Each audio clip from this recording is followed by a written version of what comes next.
हल्द्वानी से है, जहां हल्द्वानी में कारगिल विजय दिवस के मौके पर कारगिल युद्ध में शहीद हुए वीर जवानों को श्रद्धा सुमन अर्पित किए गए।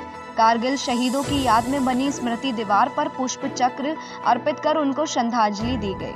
नैनीताल जिले से कारगिल के युद्ध में शहीद हुए 5 जवानों को सैनिक कल्याण विभाग के अधिकारियों व पूर्व सैनिकों ने कारगिल युद्ध में अदम्य साहस दिखाने वाले वीर सैनिकों के बलिदान को याद किया। एडीएम, एसपी सिटी और एसडीएम सहित बड़ी संख्या में पूर्व सैनिकों ने कारगिल शहीदों को नमन करते हुए उनके चित्रों पर माल्यार्पण किया। इस दौरान पूर्व सैनिकों ने पाकिस्तान के साथ लड़े गए इस युद्ध को याद करते हुए कहा कि विषम भौगोलिक परिस्थितियों में भारतीय जवानों ने दुश्मन के छक्के छड़ाते हुए कारगिल पर तिरंगा फहराया था। ब्यूरो रिपोर्ट, जी न्यूज़ इंडिया।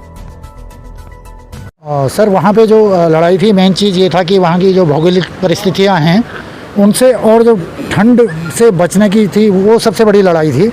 बाकी तो जिसकी हमको ट्रेनिंग दी जाती है वो लड़ाई हम लड़ ही रहे थे, क्योंकि वहाँ पर बर्फीली हवाएं चल रही थी। मुंह में एक तरफ से अगर लग गई हवाएं तो ये समझ लीजिए कि मुंह टेढ़ा हो जाता था। तो कैसे याद करते कारगिल की लड़ाई को, कैसे जहन में आज भी है कोई आपके? बस वो हाँ, तो क्योंकि वहाँ पे एक अलग ही जज्बा होता है लड़ने का, और बाकी कुछ सोचता नहीं है, बस अपना टारगेट दिखाई देता है। तो वही चीज़ें जहन में रहती हैं कि काश अच्छा मौका मिला था हमें, काश अब भी मिले तो हम उसके लिए तैयार रहते हैं।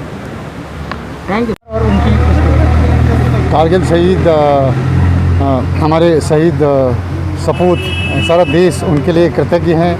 उनका गौरव, उनका बलिदान ये देश कभी नहीं भूलेगा। और उत्तराखंड का ख़ास तौर से सेना में बहुत बड़ा योग रहा है, और हम आज उनको अपने हृदय से श्रद्धांजलि दे रहे हैं।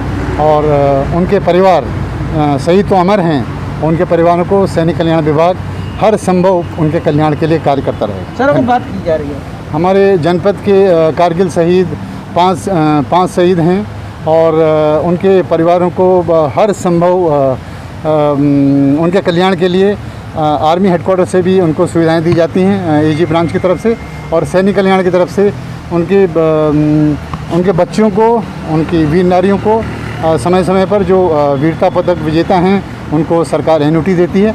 और आगे भी हम जो है उनसे हमेशा जुड़े रहते हैं, और उनके कल्याण के लिए जो भी संभव होगा हम करते रहेंगे। Thank you.